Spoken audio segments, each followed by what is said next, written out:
Tudo bem. Gravando. Boa tarde a todos.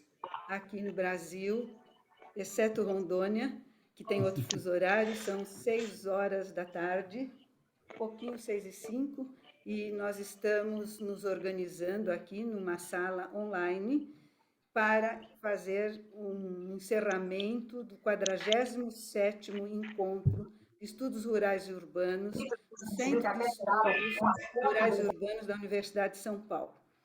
É um prazer termos aqui o professor Bernardo Buarque de Holanda, que aceitou o nosso convite para estarmos reunidos hoje e ter uma palestra sobre metodologia de pesquisa. Aqui temos presente também, que já conversamos um pouquinho, o professor Mário Antônio Eufrásio, doutor Mário Antônio Eufrásio, que é o atual diretor do CERU. Esse evento, ele é um evento tradicional, anual, só não tivemos o ano passado devido à pandemia. E saiu assim de uma conversa num almoço aqui onde eu moro, e de repente, vamos fazer um encontro, vamos, nem se for um dia só, vamos fazer um encontro. E aí a colega Zeila, que está aqui no vídeo agora, estou te vendo, Zeila, ela disse, por que nós não convidamos o grupo lá do Rio de Janeiro, que nós participamos do encontro sobre patrimônio, foi tão bom. E as colegas, na hora, já programaram um encontro online. Eu só sei dizer a vocês que em 2 horas nós já tínhamos até o cartaz que saiu publicado, discutindo qual era a imagem, qual não era. 2 horas depois já tinha o cartaz pronto. E agora o que vamos fazer?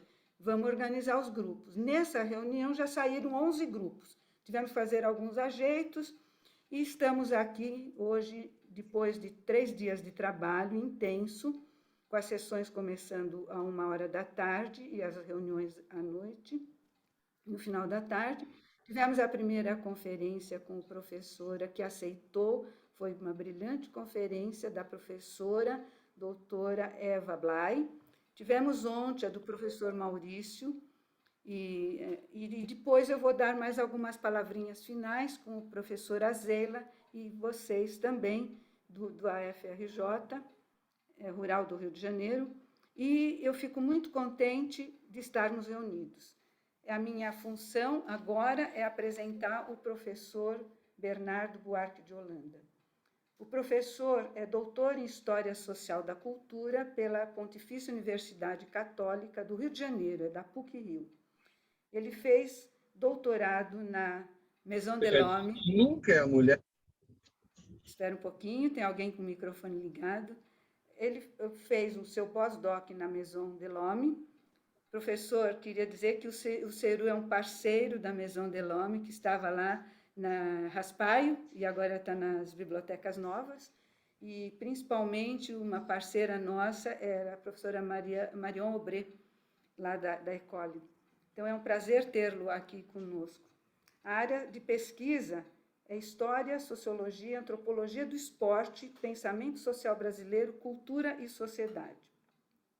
O professor Bernardo Buarque de Holanda é pesquisador do CPDOC, professor da Escola de Ciências Sociais da Fundação Getúlio Vargas, coordenador do MBA de Bens Culturais em São Paulo. Nós temos uma unidade aqui em São Paulo, até tem uma outra unidade aqui numa avenida das Nações Unidas, que é muito procurada. Então, professor, eu vou completar aqui que realizou um pós-doutorado na Grã-Bretanha, na Universidade de... Eu sou péssima em inglês, porque a minha geração é do francês, desculpe o que eu vou falar, na Universidade de Brighton. Pode falar, professor, para me corrigir. É Birmingham. Muito bem, é isso. Obrigado. Na Grã-Bretanha. E depois tem um outro pós-doutorado na Maison des Sciences de l'Homme, lá na École de Hautes Études, em Paris. E tem umas bolsas de estudos também, que foram financiadas para o pesquisador desenvolver a sua carreira acadêmica e de pesquisa. Muito obrigado, professor, do senhor ter aceito. Depois, no final, nós teremos palavra das nossas colegas. Eu sou Arlete Assunção Monteiro, pertenço à diretoria do CERU, Sou professora titular da Pontifícia Universidade Católica de São Paulo. Comemorei 50 anos de magistério na PUC São Paulo em abril deste ano, que eu me formei e já fiquei como auxiliar de ensino. É um prazer, professor Mário Eufrásio também, ele, componentes da diretoria, poder colaborar com o Centro de Estudos Rurais e Urbanos de forma voluntária. Obrigado. Muito boa noite a todos e todas, um grande prazer, gostaria de agradecer muito a todos os 34 aqui presentes, uma grande alegria, uma honra ter esse convite do CERU e também estendo os agradecimentos, porque sei que é uma parceria com a Universidade Federal Rural do Rio de Janeiro, professora Elis, professora Isabela, muito obrigado a todos vocês. Como Maurício, o professor Maurício disse ontem, quando a gente coloca essa terminologia, conferência de encerramento, a gente fica um tanto quanto intimidado e, ao mesmo tempo, com um grande desafio aqui de fazer o fechamento desse evento, do 47º, e, de alguma maneira, tentar contribuir com algumas reflexões sobre a temática que norteou esse ano o encontro. Então, houve algumas trocas de comunicação entre mim e a professora Arlete, até a gente chegar, vamos dizer, a um denominador comum de como a gente poderia aqui falar e contribuir, e eu salientei para a professora Arlete que me parecia assim, que era muito importante eu tentar, enfim, à luz dessa minha agenda de pesquisas, procurar trazer para vocês aspectos que eu considero importantes e interessantes em relação ao universo do futebol. E, em geral, né, então, temos aqui, fico feliz de ver aqui o Leonardo, o professor Leonardo uniformizado, porque, em geral, na academia a gente tem uma certa visão um tanto quanto prosaica, um tanto quanto até com certo menosprezo em relação a esse tema. Durante muitas décadas ele foi um tema menor. Enfim, o campo cresceu, hoje ele é um campo relativamente consolidado, interdisciplinar, e, obviamente, que quem estuda a temática do futebol, ele é um apaixonado, ele parte do interesse vívido pelo assunto, mas a gente sempre sublinha que o tema ele é uma janela para a gente olhar um conjunto, uma miríade de fenômenos, sejam eles sociais, culturais, econômicos e políticos. E é dessa forma que eu venho trabalhando como cientista social de formação, que depois enveredou pela história, que foi aí para a área, vamos dizer assim, prima das ciências sociais, que é a história, a historiografia, e atua nos últimos 10 anos num centro interdisciplinar da Fundação Getúlio Vargas, o CEPEDOC, que congrega cientistas políticos, congrega antropólogos e historiadores. Então, a conferência de encerramento vai versar sobre a temática do futebol, procurando fazer conexões dela com a cidade, com o ambiente urbano, com o meio urbano, e eu vou me permitir, né, já como eu coloquei no subtítulo, né, a ideia é que eu faça um retrospecto aqui com vocês, embora a professora Arlete mencionou uma metodologia, eu vou procurar ser menos metodológico, eu vou procurar ser menos, vamos dizer, acadêmico ou, vamos dizer assim, analítico e mais alusivo. Eu vou compartilhar com vocês um conjunto de imagens em que eu reconstituo esses 20, que eu chamo de 20 anos de agenda de pesquisa, porque em 2001 eu ingressei como mestrando em História na Pontifícia Universidade Católica do Rio, e, enfim, né, completam-se 20 anos, e a gente começa também a se autorreferenciar e se autohistoricizar com essa passagem do tempo. Então, eu vou procurar mencionar facetas dessa minha agenda de pesquisa e procurar mostrar como ela tem uma interface, tem uma imbricação com a discussão sobre a transformação das cidades. Então, eu assumo aqui com vocês que eu sou um inveterado, um apaixonado pela antropologia urbana, pela sociologia urbana, já mencionei que o professor Mário Eufrásio é minha bibliografia obrigatória de curso na pós-graduação, mas eu não tenho a capacidade, e admiro muito os colegas do IPUR, da FAO, todos os trabalhos na área de urbanismo e planejamento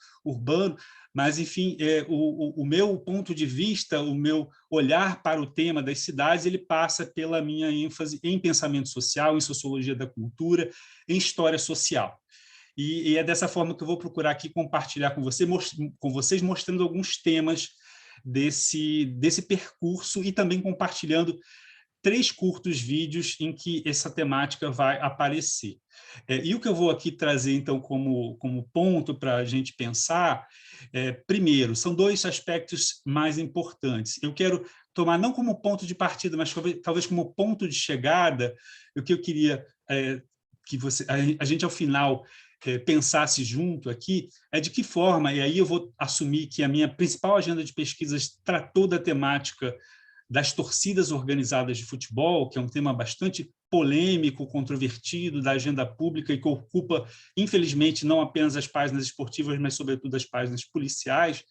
Eu vou procurar salientar para vocês que existe uma cidade das torcidas que nós desconhecemos, e essas cidades hoje elas são globalizadas, porque esses grupos eles existem não apenas na Europa e na América do Sul, mas até mesmo nos Estados Unidos hoje, em torno do soccer, nós temos grupos, legião de seguidores que se veem como grupos associativos torcedores de futebol. E eu vou procurar aqui dar alguns exemplos e aí ancorar também isso na cidade de São Paulo, porque aí eu tenho que também contextualizar para vocês, embora carioca, embora durante muitos anos vivendo no Rio de Janeiro, desde 2012 eu resido em São Paulo, na cidade de São Paulo, embora como um professor ponte aérea até o advento da pandemia, dando aula no Rio de Janeiro, e nessa vivência em São Paulo eu pude também fazer pesquisas com torcidas aqui.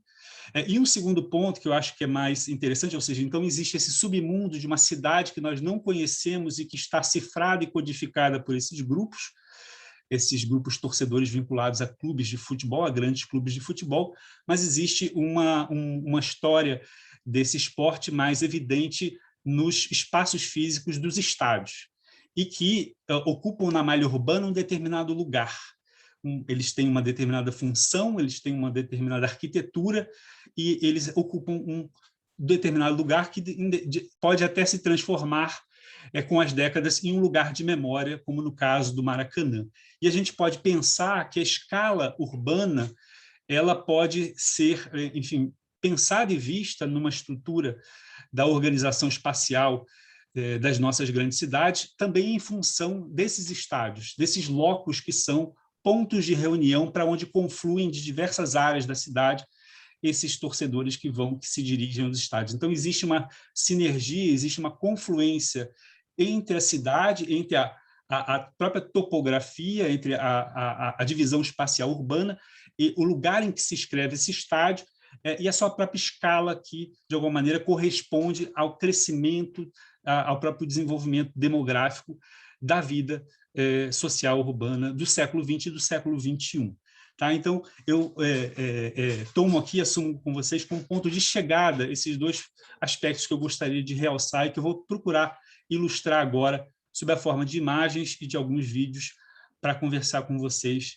E aí, como eu disse, né, eu optei aqui por ser mais panorâmico e cotejar e tocar em alguns aspectos dessa agenda de pesquisa, sob a forma de diversos projetos que foram realizados nesses últimos 20 anos, e, ao mesmo tempo, a gente, né, ao invés de me ater a apenas um aspecto de um único projeto para tentar aqui tocar vocês em algum ponto dessa passagem, desse percurso que eu vou aqui reconstituir.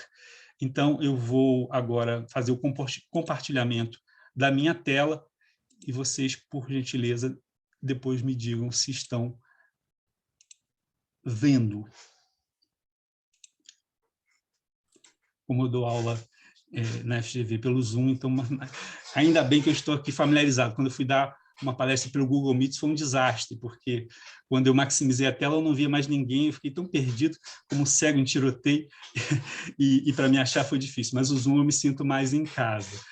Mas eu queria, então, começar, gente, contando de um primeiro trabalho que fala, que foi o escritor que eu escolhi, né, porque eu mencionei essa agenda de pesquisa sobre esporte, mas uma outra que me é muito cara é também a história social da literatura, dos cronistas e dos escritores ligados ao modernismo, direto ou indiretamente. E um deles foi o escritor José Lins do Rego, que é pouco conhecido como um cronista esportivo e como um cronista da cidade do Rio de Janeiro, de meados do século XX. Essa foi a minha primeira incursão, essa foi a minha primeira pesquisa em que a gente, bom, primeiro a discussão da própria cidade do Rio de Janeiro como capital da República, que recebe esses intelectuais vindos do Nordeste. Estamos pensando na geração de Raquel de Queiroz, de Graciliano Ramos, de Jorge de Lima, dos migrantes nordestinos que vêm para a capital da República em meados do século XX, e que lidam com uma cidade do Rio de Janeiro, que é uma cidade que já passou por todos os projetos urbanísticos do início do século XX, mas é uma cidade adensada, caótica e que já mostra uma série de mazelas sociais, seja na Zona Sul, seja na Zona Norte, enfim, nos diversos quadrantes dessa mesma cidade. Eu pude me debruçar sobre um conjunto de crônicas esportivas e de uma discussão em torno desse imaginário social que o futebol ocupou entre 1938, quando tivemos a Copa do Mundo da França, que, de alguma maneira, encantou as plateias e, sobretudo, a população brasileira com o desempenho, com a sua performance em campo, e que se estende, que se dilata até o ano de 1958, quando o Brasil finalmente vence uma Copa com a geração de Pelé e de Garrincha. O Zé Lins do Rego escreveu sobre futebol nesse interregno, nesse período, nessas 2 décadas. Ele não chegou a assistir à conquista de 58, ele falece em 1957. Então, foi muito prazerosa essa pesquisa, porque justamente, bom, a crônica ela tem esse vínculo umbilical com com o próprio cotidiano urbano. Então, enfim, mergulhar em 1.500 crônicas sobre futebol nesse período de consolidação do imaginário do país do futebol foi extremamente realizador. Mas eu começo com essa informação porque, enfim, é uma espécie de presente que eu queria trazer aqui para o Ceru. Dentro dessa pesquisa, a gente pode ver aqui no canto inferior à direita da tela de vocês a crônica Esporte e Vida, que era a coluna de José Lins do Rego. Mas, em destaque, o que eu trouxe aqui para vocês, da época dessa minha pesquisa de mestrado, é Maria Isaura Pereira de Queiroz, publicando no Jornal dos Esportes um texto chamado O Futebol. Grafava-se ainda em inglês, nos anos 40, e o caráter dionisíaco do brasileiro, que é uma resenha que ela faz do livro clássico de 1947, ou seja, publicado um ano antes, do jornalista pernambucano Mário Filho, que tem prefácio de Gilberto Freire, enfim, tem uma série, essa triangulação dos nordestinos pela capital do Rio de Janeiro, pela imprensa do Rio de Janeiro, pelo jornal o Globo, pelo próprio Jornal dos Esportes, e nesse sentido eu achei que seria um belo gancho a gente começar com Maria Isaura aqui sendo saudada no Jornal dos Esportes, dizendo em que se diz aqui com todas as letras, que é um dos artigos mais bem feitos, mais lúcidos que já se escreveram sobre o negro no futebol brasileiro, de Mário Filho. Uma página modelar, que inclusive fixa a importância do futebol com admirável sagacidade. É a autora do artigo a escritora Maria Isaura Pereira de Queiroz. Enfim, me parece muito instigante que Maria Isaura tenha também olhado para esse fenômeno, ela que depois se tornará conhecida pelo seu livro sobre o Carnaval e por tantas temáticas importantes tanto da área urbana quanto da área rural, do mundo rural brasileiro, como o messianismo. Ela não foi imune, não foi insensível a essa temática que, nos anos 40, já galvanizava a população brasileira e os seus intelectuais que procuravam, com isso, também definir a identidade nacional a partir de uma cultura popular urbana que tinha no futebol um dos seus maiores eixos identitários. Bom, então eu começo com essa primeira pesquisa, que foi feita em nível de mestrado, e passo para a minha segunda pesquisa, que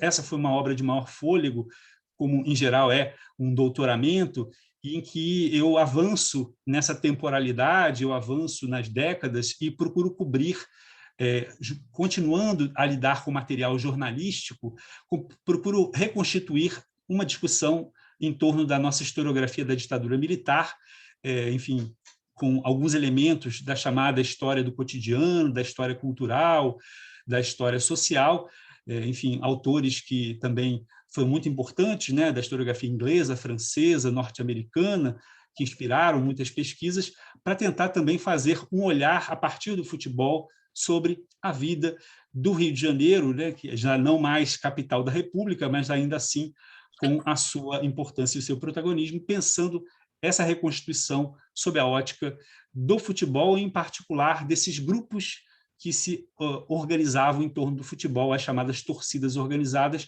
e, nesse momento, o surgimento das chamadas torcidas jovens. E todo o meu esforço reconstitutivo foi no sentido de mostrar como que uma série de elementos da vida cotidiana do Brasil desse momento, estamos pensando aí já no contexto posterior ao golpe militar, no contexto que vai redundar no AI-5, de que maneira há uma internalização, evidentemente que não podemos falar aqui de um reflexo, mas há uma série de elementos da vida social que vão aparecer nos estádios de futebol. E as torcidas jovens, pensando o protagonismo da juventude nesse contexto, vão aparecer encarnando alguns dos valores dessa época, associados à rebeldia, a uma autonomia reivindicatória, enfim, há uma dinâmica nova do torcer que vai se estabelecer nos anos 60, vai se consolidar nos anos 70 e vai desaguar nos anos 80 com uma série de elementos que vão dialogar com a vida, com o dia a dia do Brasil desse momento que a gente sabe sombrio, mas que teve o seu cotidiano e teve uma série de outras facetas que, enfim, nesse submundo das torcidas desconhecido, né? Então, foi uma pesquisa bastante realizadora que eu pude fazer, e aí eu trouxe algumas imagens para mostrar para vocês do Maracanã, em 1967, com grupos torcedores que faziam uma espécie de passeata pelo anel da arquibancada, fazendo um protesto contra os dirigentes dos clubes, né? No caso aqui, estamos diante da torcida do Fluminense, que protestava e fazia um enterro simbólico do presidente do seu clube, e isso aparece com muita conexão no jornal, à época, como uma inspiração retirada das passeatas estudantis que havia, né? Pensemos aí na passeata dos 100 mil, nesse contexto. Então, 67, 68, o Maracanã também, embora o futebol fosse visto como um ópio do povo e alienação das massas, ele acolhia esse tipo de manifestação que vai ser emblematizado por esses grupos que se autodenominam torcidas jovens. Então, isso tem desdobramentos nos anos 70, com a criação do Campeonato Brasileiro, e isso vai permitir uma espécie de rede nacional com as caravanas que vão deslocar essas torcidas pelo Brasil afora. Então, a organização desses grupos ela vai se estruturar na medida em que a própria escala da competição e do calendário esportivo vai colocar um circuito em que esses grupos, aqui, por exemplo, temos a final, uma caravana organizada pela torcida do Fluminense em direção a Belo Horizonte, em 1970, para a final da Taça de Prata, de 1970. Então, você vê essa reunião desses grupos, na sua maioria de jovens, que vão, de alguma maneira, vivenciar o futebol para além do jogo, para além do estádio, e vão criar uma identidade, uma sociabilidade ao longo dos anos 70. Por isso eu chamei ali, naquele momento inicial, de uma contracultura esportiva, através dessas caravanas.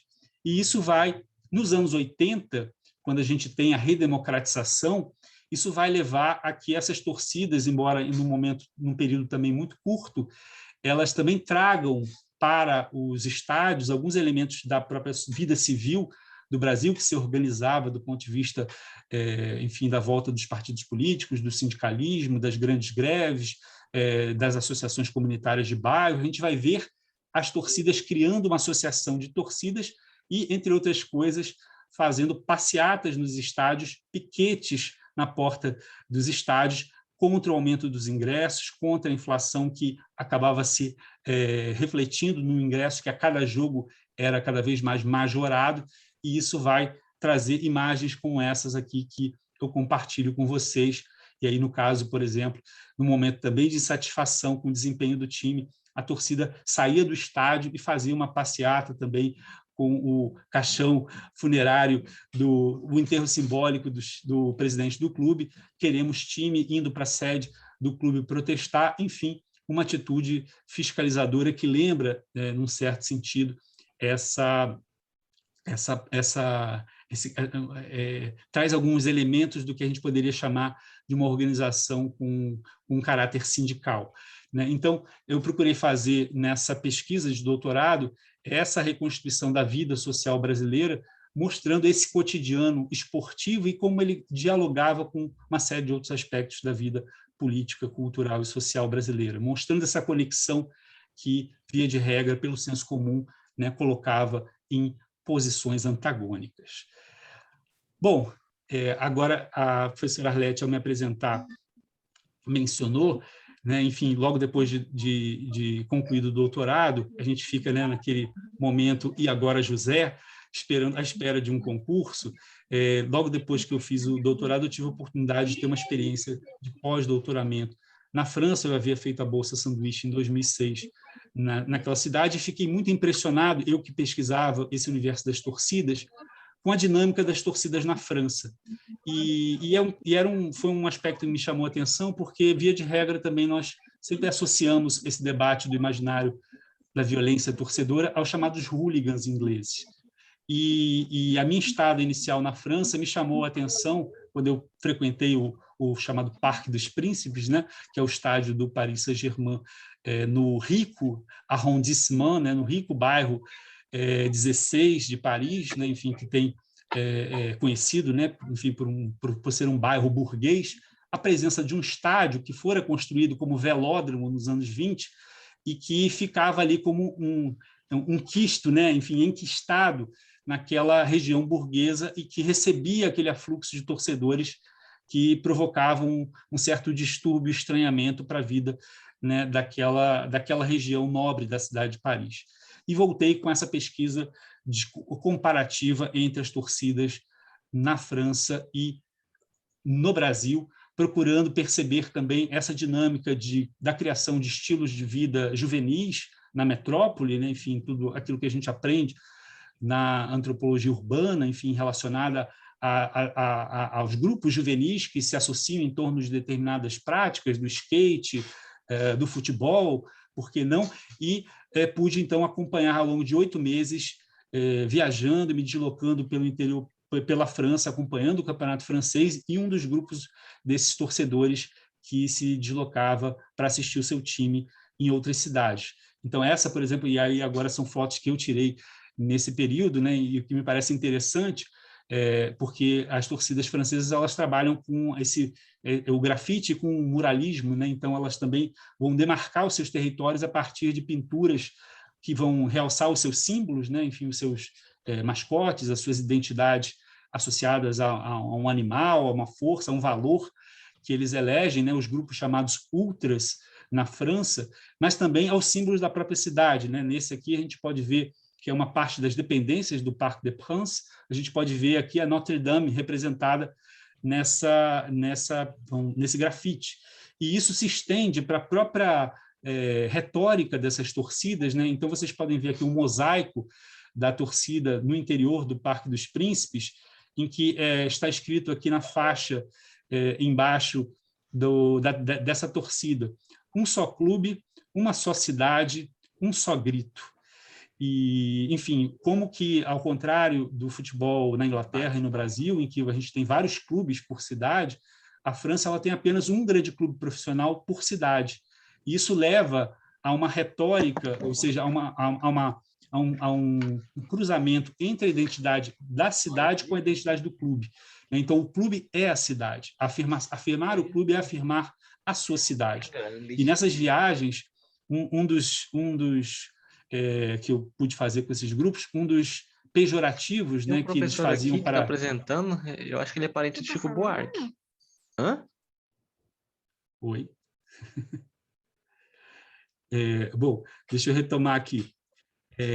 E um dos aspectos que chamava atenção nessa circulação dessas caravanas dos clubes, das torcidas por outras cidades de Paris, por outras das cidades francesas, era o estigma de paysan, né? Ou seja, de camponês.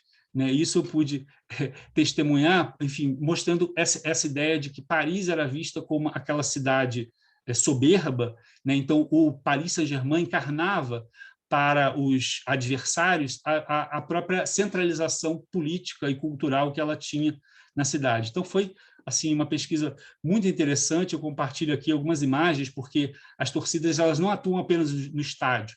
Então, por exemplo, essa aqui é uma torcida do Bordeaux, né, da cidade de Bordeaux, do sudoeste da França, né, da cidade portuária, também conhecida como uma cidade burguesa, e você via todo o trajeto que eles faziam marchando em bloco até o estádio, né? Então, quase sempre você tinha essa, vamos dizer, eles chamam, né, de manifes, né, essas manifestações em que eles vinham em bloco, andando, cantando e quase sempre reverenciando a cidade a que pertenciam, né, no caso, a cidade de Bordeaux.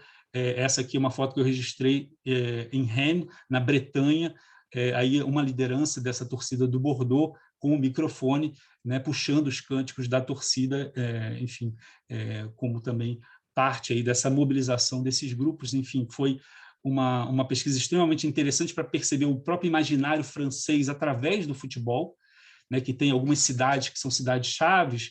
Você fala de Marselha, você fala de Saint-Étienne, você fala de Lens, você fala de Lille, e a partir do futebol as cidades são vocalizadas, e o estereótipo dessas cidades, você tem um jogo que não é apenas o jogo em campo, mas também esse jogo que vai associar aquela cidade a uma determinada marca, né? Então, Saint-Étienne seria a cidade proletária, e a torcida do Saint-Étienne se vê como proletária em contraposição a Lyon, que é a cidade burguesa. Então, é muito interessante esse jogo, enfim, esse jogo dialógico entre esses grupos e essas representações que eles vão vocalizar.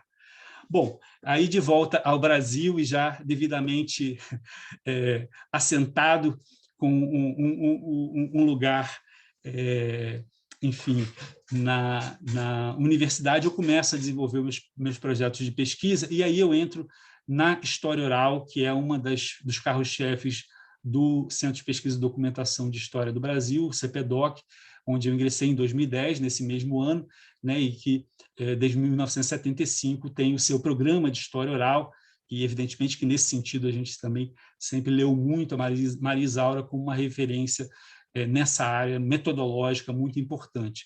E, evidentemente, que a História Oral no CPDOC ela foi muito voltada para as elites políticas, mas quando eu cheguei ao CPDOC já havia também uma tentativa de multiplicar as vozes sobre a cidade, sobre a própria história contemporânea do Brasil. Então, por exemplo, já havia livros como A Favela Fala, organizada por Mário Greenspan e por Dulce Pandolfi, sobre, né, enfim, moradores de comunidades.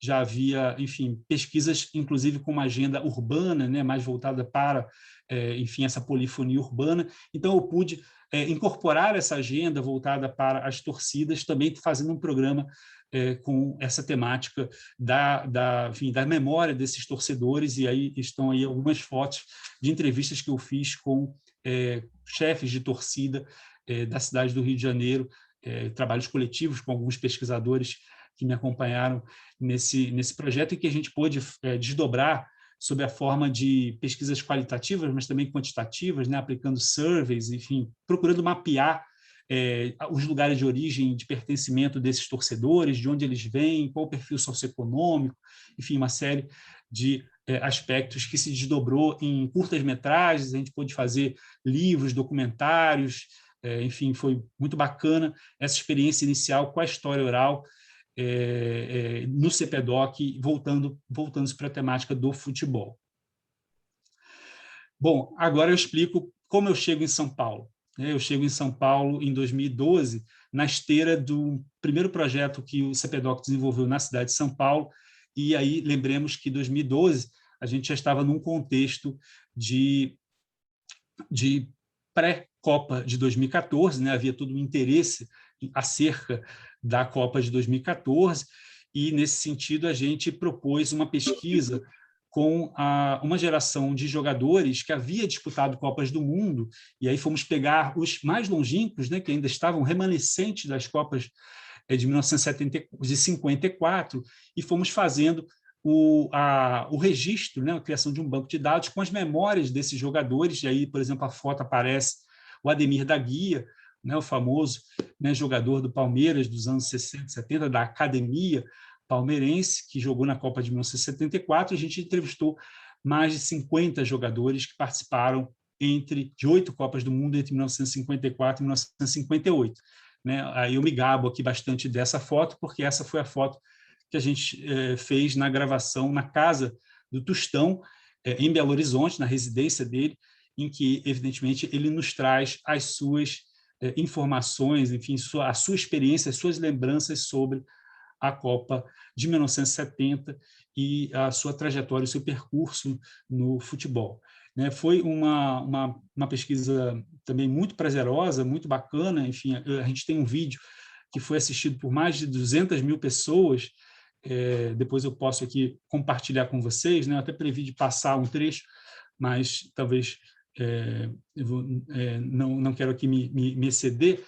Depois eu posso compartilhar com vocês, e em que a gente, dessas 150 horas de gravação, a gente compilou um curta-metragem com 30 minutos, condensando aspectos da Copa de 1970, que talvez seja a mais controvertida das Copas, em razão do chamado uso político instrumental do governo Médici daquela Copa. Né? Mas, enfim, ficam aí questões que a gente, a partir da história oral, pode enriquecer, nuançar, matizar, e foi muito bacana esse trabalho de memória com os jogadores, com os atletas dessas Copas do Mundo. Em continuidade, aí eu volto para a discussão sobre a cidade das torcidas, né? Essa cidade que a gente não conhece, ou apenas quem não convive nesse meio não sabe que existe, né? A gente fez, replicando aquele modelo das torcidas do Rio de Janeiro, a gente fez um projeto de memória de história oral com lideranças, fundadores de torcidas organizadas na cidade de São Paulo, também mais de 2 dezenas de entrevistados, procurando também compreender percursos de vida, enfim, o perfil dessas lideranças, as origens sociais, o próprio pertencimento aos seus bairros de origem, a vinculação com a Zona Leste, por exemplo, aqui Alex Minduim, que é uma liderança da Gaviões da Fiel, que vem da Zona Leste de São Paulo. Enfim, foi também uma pesquisa que ficou bem legal, né? Modéstia à parte, assim, foi muito bacana de se fazer, porque a gente pôde fazer registros desses torcedores nos estádios, mas também conhecer a trajetória deles, enfim, ter a oportunidade de entrevistá-los e fazer entrevistas de profundidade e conhecer aspectos de seus vínculos sociais, da sua biografia mais detalhados. Aqui, por exemplo, é uma foto de um dos entrevistados e também de um dos produtos resultantes dessa pesquisa, apoiada pela FAPESP, intitulada Territórios do Torcer, que contou com a parceria do Museu do Futebol aqui em São Paulo, né, e que acabou também, de fato, me vinculando à cidade desde então. Né, eu que voltaria para o Rio de Janeiro depois do primeiro projeto, acabei ficando na cidade de São Paulo. Bom, aí a gente desdobrou isso também, enfim, em pesquisas quantitativas, como eu mencionei, né, de um perfil desses integrantes. Né, a gente conhece pelo senso comum, né, a partir dos estereótipos de vagabundo, de malandragem, enfim, uma série de prejuízos em relação às suas imagens. A gente queria, de fato, identificar de onde vêm, quem são, enfim, o pertencimento desses torcedores, em particular dos líderes de torcida. Né? Então, alguns aspectos aqui que a gente cotejou, que eu não vou entrar aqui em nuances, mas apenas para mostrar para vocês como a gente procurou, de fato, mapear, fazer uma radiografia desses grupos, não só para vocês terem aí uma foto, né? Uma foto que eu pude fazer na quadra da Gaviões da Fiel. Né? A Gaviões da Fiel é uma torcida organizada com mais de 110 mil associados, né? Para vocês terem uma escala, a ordem de grandeza de uma torcida que é quase um clube dentro de um clube. E aqui está meio embaçada, né? Porque é uma foto de um torneio interno que a torcida promove. Enfim, existe uma vida paralela ao próprio futebol que eles cultivam. Então, vocês podem ver a quadra toda coberta, que é uma quadra também de escola de samba, né? Porque também ela se tornou uma escola de samba, e a gente pode ver ela toda coberta com faixas que fazem alusão aos bairros de origem desses grupos. Então, ser da Gaviões da Fiel uma dos seus primeiros pertencimentos, mas você pode ser da Gaviões da Fiel, de Vila Moraes, de Zassanã, de Morrão, enfim, aqui a gente vai vendo aqui, Tucuruvi, enfim, de bairros, de regiões da cidade em que servem de encontro, de ponto de encontro desses grupos, que vai culminar no Bom Retiro, que é onde a sede está situada desde 1974. É uma torcida inaugurada, fundada em 1969, e que desde 74 tem uma sede no Bom Retiro, que é também o bairro onde nasceu o Esporte Clube Corinthians Paulista. Então, eu pude registrar esse dia a dia associativo da torcida, né? Enfim, vocês podem ver aqui, é um dia de sábado em que você tem feijoada, você tem churrasco, né? Enfim, você tem uma sociabilidade que inclui crianças, famílias, que vão muito além também desse estereótipo que, via de regra, associa-se no senso comum às gangues, aos grupos juvenis, que existem também, isso é inegável, mas que coexistem com com as mulheres, com as senhoras, né? Quantas tias, como eles chamam, dessas torcidas eu não vi nesses eventos, né? E para além também da próprio calendário esportivo, um calendário social, enfim, filantrópico que eles desenvolvem em comunidades, e eu vou terminar com essas referências aqui ao final da minha exposição, que eu espero não estar me alongando muito, mas chegarei lá em alguns minutos. Como a professora também Arlete mencionou, aí também dessas sortes, enfim, dessas circunstâncias que a gente consegue na vida, e depois de ir à França, eu tive a oportunidade de ir à Inglaterra, né, tão conhecida pela questão da violência no futebol, para justamente acompanhar como estava no ano de 2018 essa situação e também acompanhar essa discussão sobre as cidades e as torcidas, né? E aí foi muito interessante, enfim, foram 4 meses, né, no caso dessa pesquisa, em que eu tive aí livre acesso, né, e graças também ao fato dessa cidade de Birmingham, onde, entre outros nomes, né, míticos da academia, né, está Stuart Hall, né, o jamaicano Stuart Hall, né, uma cidade predominantemente de imigrantes indianos e paquistaneses. Enfim, é uma linda campus universitário, mas, enfim, está lá no centro da Inglaterra, do Reino Unido, foi muito, muito fácil a gente se locomover por outras cidades, né, incluindo no País de Gales, em Cardiff, incluindo a Escócia, né, graças a via ferroviária, né, que integra o país, e acompanhar partidas e acompanhar o comportamento desses torcedores chamados pelo jornalismo, pelos jornais de hooligans, né? E aí foi muito interessante porque, por exemplo, a gente vê uma cidade como Londres, em que ela é polinucleada em pelo menos 4 grandes clubes, mas que depois também se estende para uma série de outros clubes importantes da segunda, terceira divisão, e que estão muito ligadas a bairros de Londres, né? Então,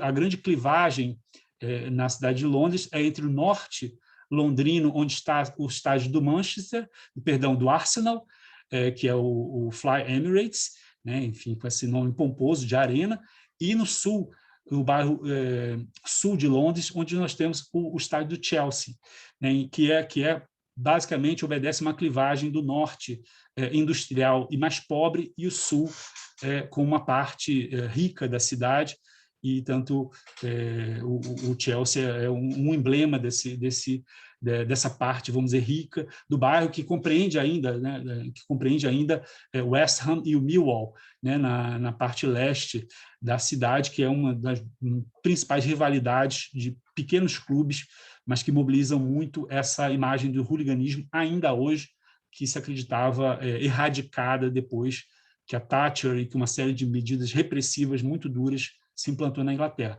Mas isso vai aparecer em outras cidades também de maneira muito interessante, aí não mais de forma polinucleada, vamos assim dizer, para o caso de Londres, mas, por exemplo, para Liverpool, em que a gente vê basicamente uma cidade partida entre Everton e Liverpool, que são os 2 principais clubes e que estão a 5 minutos de distância entre ambos os estádios, e que são pontos de turismo, né, hoje em dia, para os turistas que vão a Liverpool visitar, sobretudo o estádio do Liverpool, mas de todo modo aí nós temos essa discussão sobre a cidade partida, né, a cidade estruturada entre duas metades a partir dessa relação dos dois clubes, da rivalidade, né, e aí a etimologia da palavra rivalidade remete a uma cidade dividida por um rio, né, então de um lado do rio um clube, do outro lado do rio outro, né, originalmente a etimologia remete a isso, mas enfim, foi muito interessante passar por Manchester, passar por Glasgow, passar por uma série de estádios, já que o berço dos esportes e do futebol nessas cidades, e inclusive Norbert Elias foi um discípulo, formou muitos pesquisadores de esportes, incluindo futebol, rugby, cricket e outras modalidades esportivas exportadas pelo Império Britânico para o mundo, né, e que hoje a gente vê na Índia, na Austrália, nos Estados Unidos, enfim, pelos 4 cantos do mundo. Foi, de fato, uma pesquisa muito bacana para, novamente, voltar para essa questão do imaginário da cidade e do clube de futebol do seu local. Então, eu chego aqui a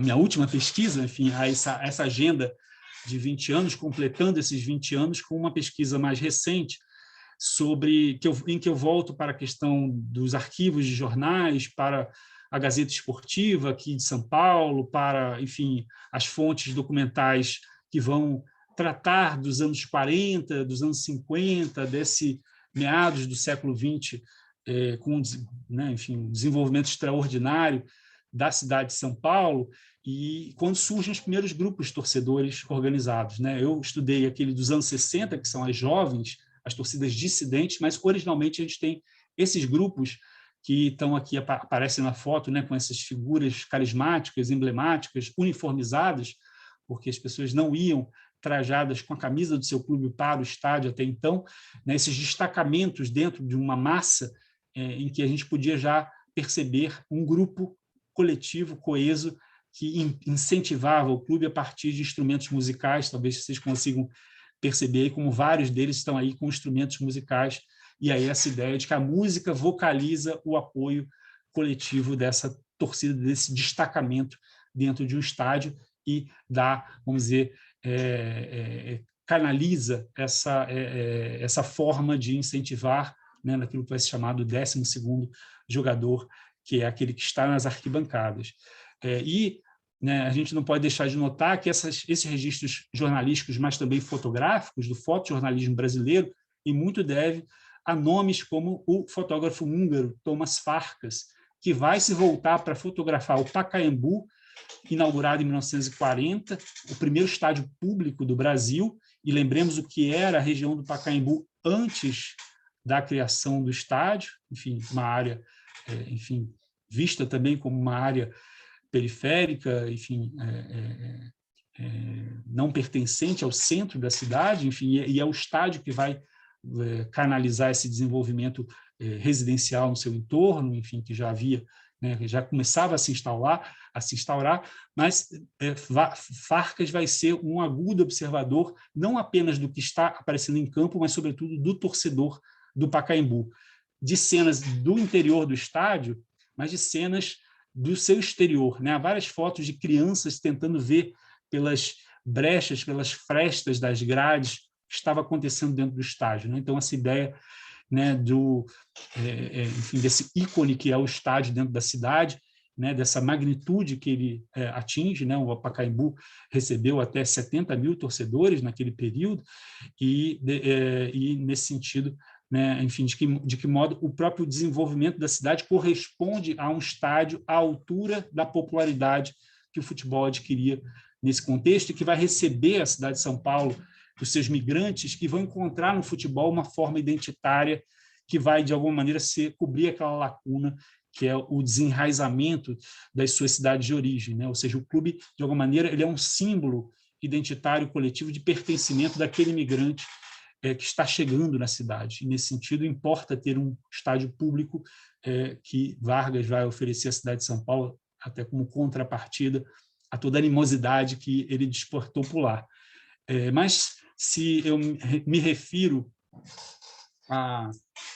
a Farcas, em São Paulo, eu não poderia deixar de mencionar o nome do fotógrafo piauiense José Medeiros, que registrou, entre outras fotos magníficas, do estádio do Maracanã, da construção do estádio do Maracanã em 1949, é essa que vocês veem aí na tela, mostrando um estádio sendo erguido, né, o chamado Colosso do Derby, né, o maior estádio do mundo, para mais de 150 mil torcedores, que era considerado uma epopeia naquele contexto e uma forma também do Brasil se afirmar internacionalmente com a realização de um evento esportivo internacional do porte que foi a Copa do Mundo de 1950, com todas as colorações trágicas que a gente conhece.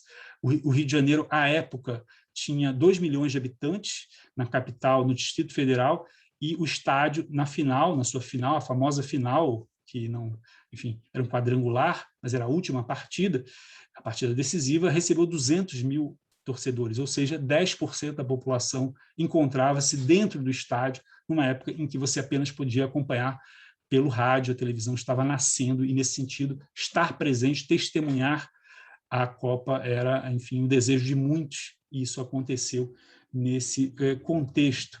Eu trago aqui uma foto do jovem Oscar Niemeyer, porque é um caso aqui, talvez aqui anedótico, mas que vale a pena a gente mencionar.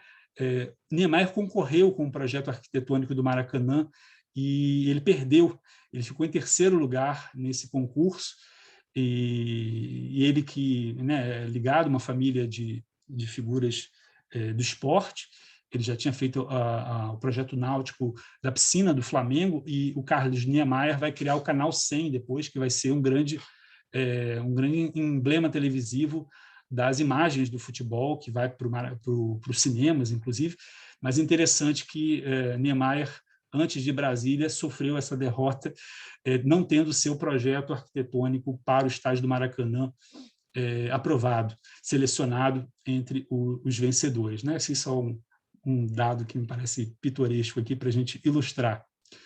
E a partir da Copa de 1950, essa imagem das arquibancadas do Maracanã, do Fla-Flu, dessa imagem da carnavalização dos estádios, e enfim, essa visão do país do futebol que a segunda metade do século XX vai construir com a geração de Pelé e Garrincha, que vai vencer, né, as Copas até 1970. Né? Mas, enfim, toda essa atmosfera dos confetes, da serpentina, dos estandartes, né, do coro das torcidas, vai ser, né, uma imagem internacional que o Brasil vai dar para o mundo nesse contexto. Essa é uma foto de 1951, um ano depois da inauguração do Maracanã. E aí eu faço esse paralelo de 1951 para 2014. Essa é uma foto da Arena Itaquera, né, de um torcedor do Corinthians, e então vejam essa superposição aqui do ontem e do hoje, né, porque a gente deixa de ser o país do futebol em 1950, a gente passa a ser o país dos mega-eventos nos anos 2000, junto até com o início, a primeira década do século XXI, com tanto aí um certo otimismo, uma certa expansão, falava-se em neodesenvolvimentismo, enfim, isso converteu-se aí na escolha do Brasil para sediar a Copa de 2014, e a gente sabe das reversões que aconteceram desde então no nosso país. Para terminar, então, aí, de fato, com essa temática das torcidas, da cidade das torcidas, eis que, no ano passado, né, de forma até certo ponto surpreendente para o senso comum, tivemos uma espécie de outras jornadas, né? A gente associou a palavra jornadas de 2013, né, que abriu uma certa caixa de Pandora na nossa sociedade, mas tivemos, em reação ao crescente negacionismo que vicejava no Brasil de então, em que forçosamente as hostes bolsonaristas iam às ruas a despeito de todas as recomendações sanitárias para ficar em casa, uma reação se ergue ante um certo vácuo político partidário no Brasil, e isso vai ser feito no final de maio, início de junho, pelas torcidas, pelos chamados coletivos, pelas torcidas antifas, antifascistas, que surgem nesse contexto de politização, de polarização que se reflete também no imaginário do futebol. Vejam, a camisa da seleção brasileira é capturada como um símbolo do bolsonarismo e, em contrapartida, de forma interclubística, uma série de torcidas se lançam numa certa vanguarda para o enfrentamento às manifestações bolsonaristas em 2020. Isso vai ser capitaneado por torcidas com um movimento interclubístico chamado Somos pela Democracia.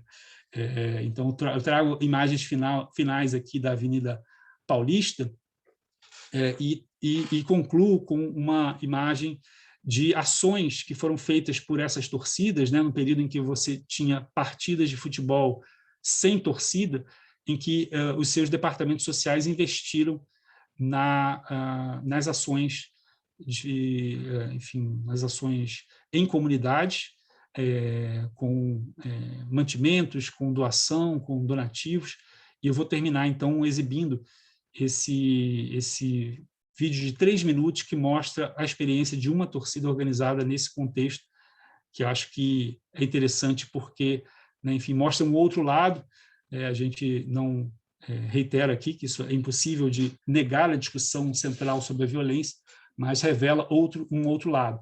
Aqui eu trago 2 fotos, né? A foto da torcida Mancha Verde, do Palmeiras, numa ação numa aldeia indígena de Jaraguá, perto de Osasco, feito, né, levando uma série de mantimentos para aquela comunidade indígena, e aqui uma série de locais em que a Gaviões da Fiel, a outra foto, fez na favela do Moinho, região central de São Paulo, Vila Nova Palestina, ocupação do MST, favelinha do Play Center, na Barra Funda, ações na Cracolândia, ações em frente ao Teatro Municipal, o Centro de Acolhida Especial para Mulheres Transsexuais recebeu também esse apoio, Jardim Julieta, na Zona Norte, Morro Doce, da favela do 16. A minha familiaridade aqui com São Paulo não é lá grandes coisas, mas eu compilei aqui essas informações, e aí eu vou terminar aqui me desculpando pela extensão aqui da apresentação, mas eu vou terminar exibindo esses 3 minutos que mostra essas ações dessa torcida, de uma dessas torcidas. Isso foi feito não só em São Paulo, mas também com torcidas no Brasil todo, no Rio de Janeiro também. Já vou aqui colocar só um minutinho. Me digam se o som está bom para vocês.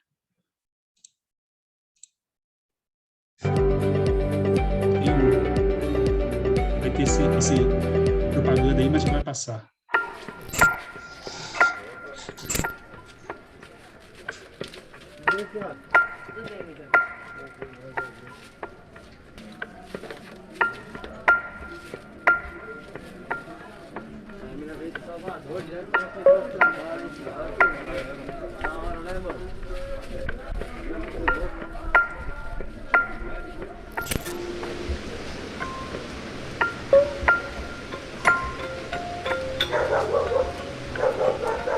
Marmita? Assim? Quanto pra você? Não tenho dificuldade. Tio, me dá pra me deixar com mais se passar também. Água, meu Deus.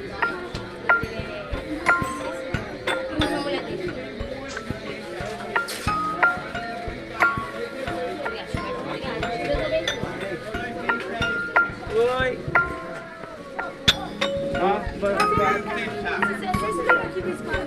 Isso, pode dar mais uma aí? Não, deixa eu... Quero mais, sim. Se quiser trazer o resto, sim, pode trazer, que nós queremos mesmo, deixa ser de coração.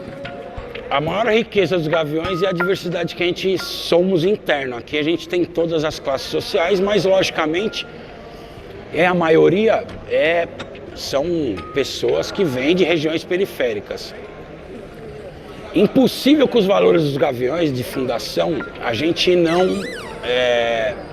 não sentir e não se solidarizar com os problemas das periferias, que são os problemas dos nossos sócios, do nosso próprio povo.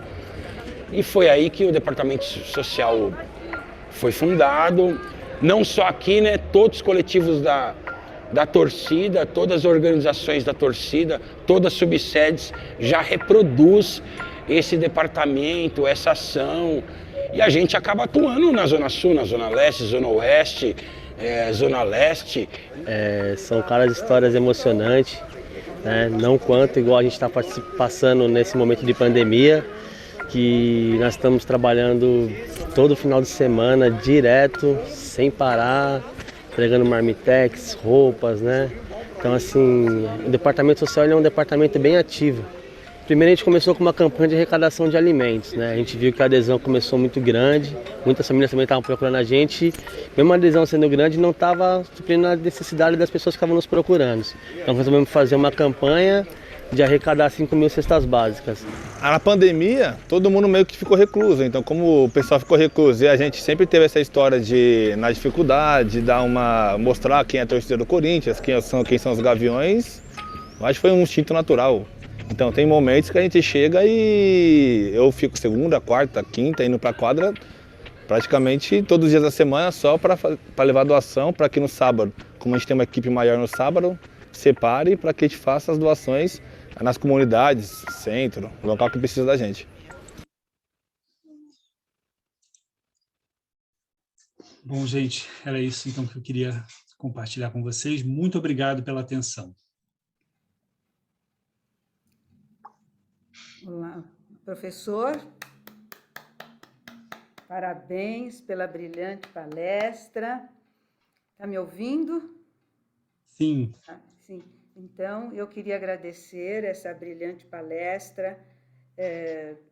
Nós que estudamos a sociedade, estudamos a história da sociedade, esse percurso de temáticas diferentes, temáticas que estão surgindo diante dessa grande megalópolis que nós vivemos aqui em São Paulo, e as problemáticas do Brasil, nesse momento também de pandemia, que estamos ressurgindo, parece que estamos conseguindo voltar pelo menos a um estado mais moderno e com grandes colaborações de todos.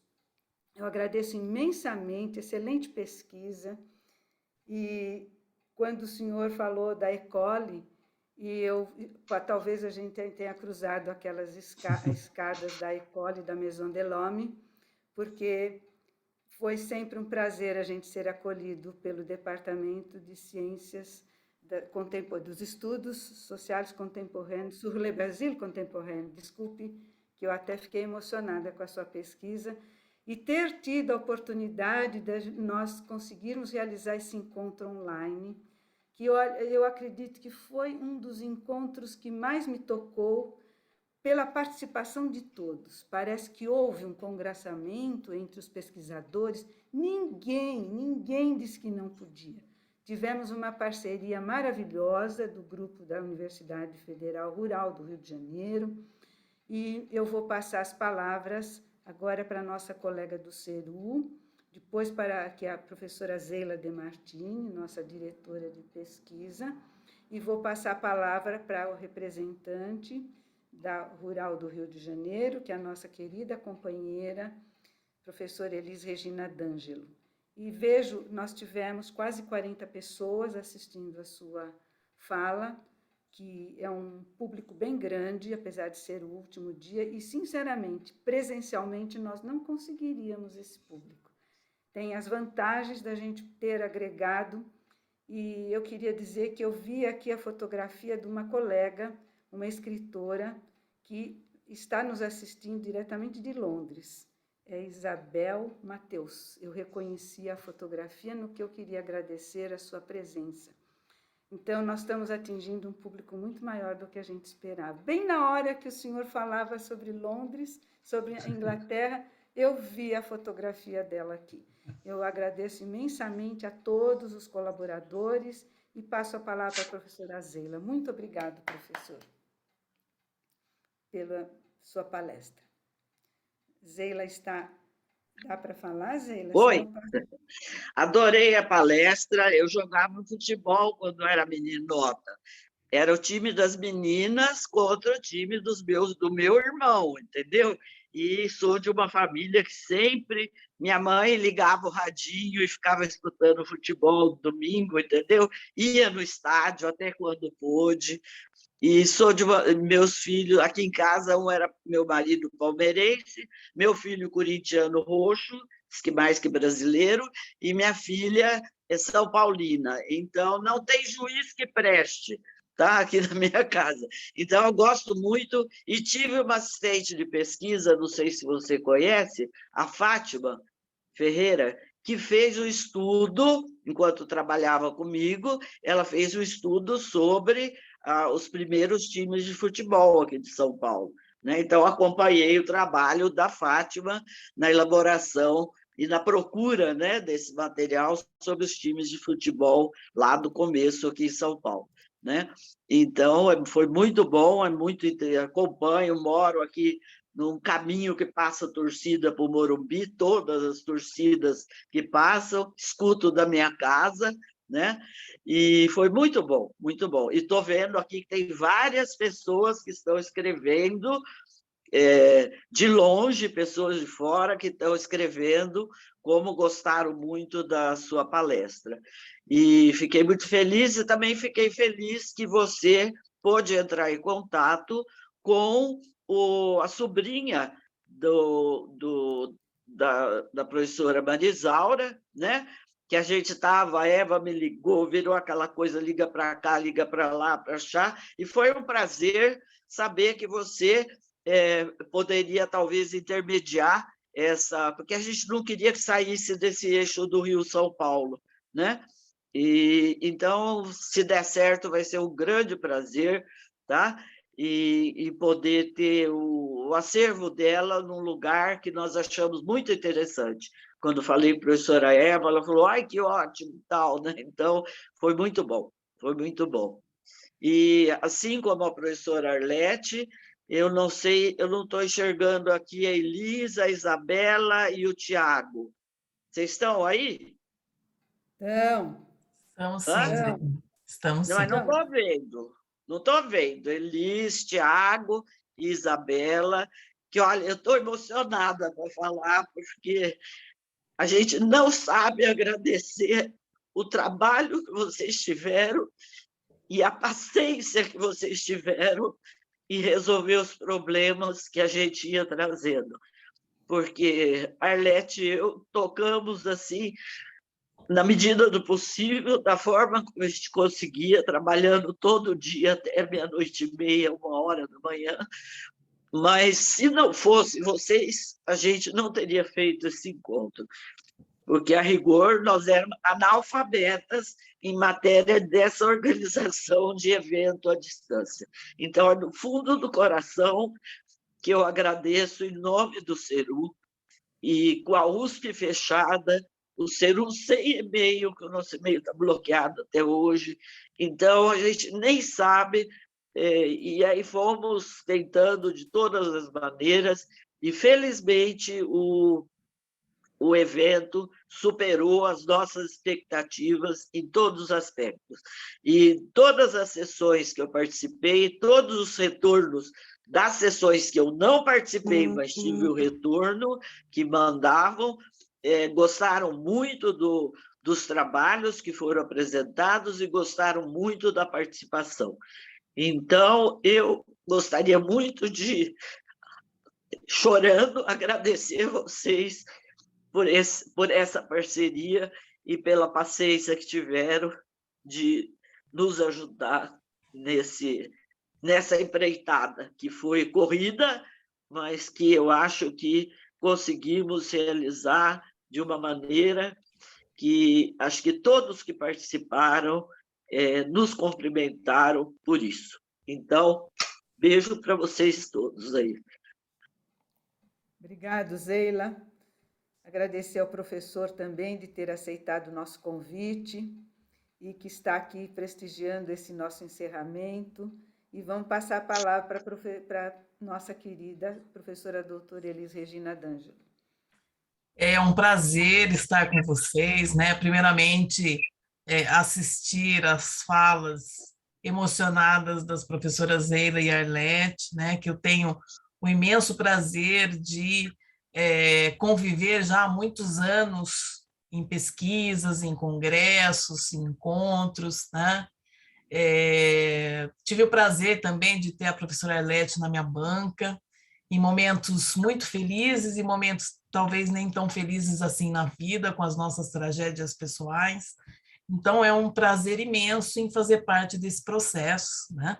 Esse processo de construção para que o encontro do Ceru pudesse ter continuidade, né? Então, esse 47º encontro foi uma parceria nossa, né? Quando nós fomos convidados, nós imediatamente aceitamos. Eu falei com a professora Isabela Fogassi e com o Tiago Reis, nossos não só parceiros, mas amigos do coração, que estamos quase sempre juntos em projetos, parcerias e tudo que a gente acaba selecionando aí dentro da escolha do trabalho e da escolha pessoal também, né?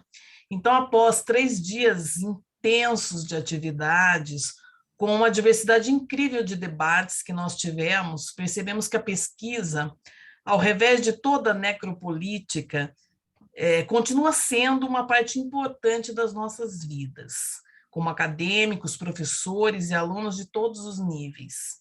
Parabéns a todos que se afinaram ao nosso encontro, privilegiando a ciência como um esforço do nosso trabalho e como esforço na manutenção do embate contra o negacionismo. Agradeço ao Ceru pelo convite e parceria, nossa querida Rural, como conhecemos, aos esforços da equipe de acolhimento virtual e a todos os presentes que estiveram aqui conosco coletivamente esses 3 dias, né, pós-feriados, e que participaram dos nossos GTs e que participaram das nossas conferências de uma forma brilhante, com célebres discussões, né? Tivemos o privilégio de coordenar um GT também, de patrimônio, que é a nossa área dentro da Universidade Federal Rural do Rio de Janeiro, né?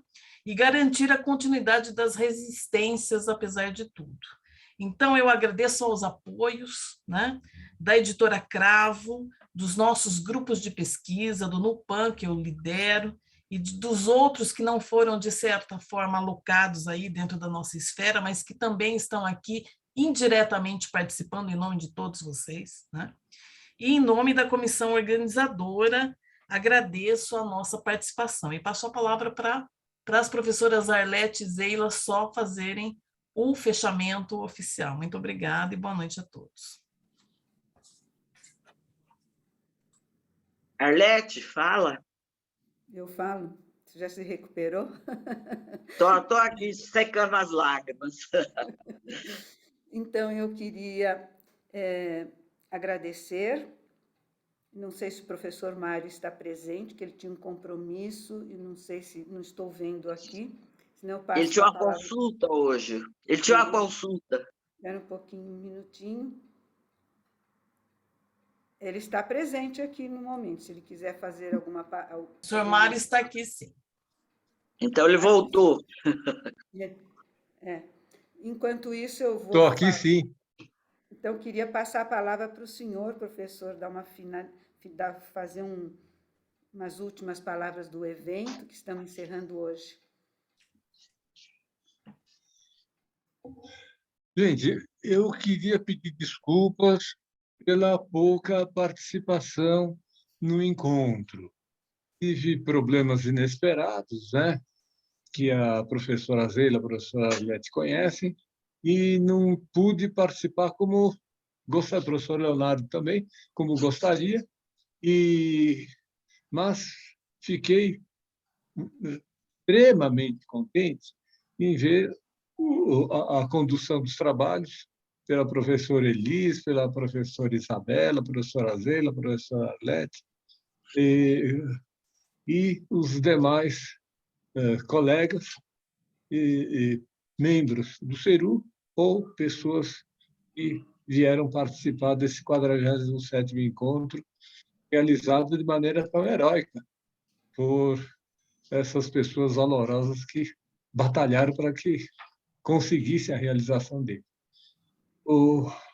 Do ponto de vista da diretoria do Ceru, é uma com extrema satisfação, é uma ocasião extremamente gratificante, o resultado do trabalho, do empenho dessas pessoas. E ver a apresentação de pesquisadores com trabalhos tão interessantes, tão pertinentes, e nos alegram pelos resultados obtidos, pela promessa de desdobramentos que eles representam, né? Ao agradecer ao professor Bernardo pela conferência de encerramento, agradeço também a professora Eva e ao professor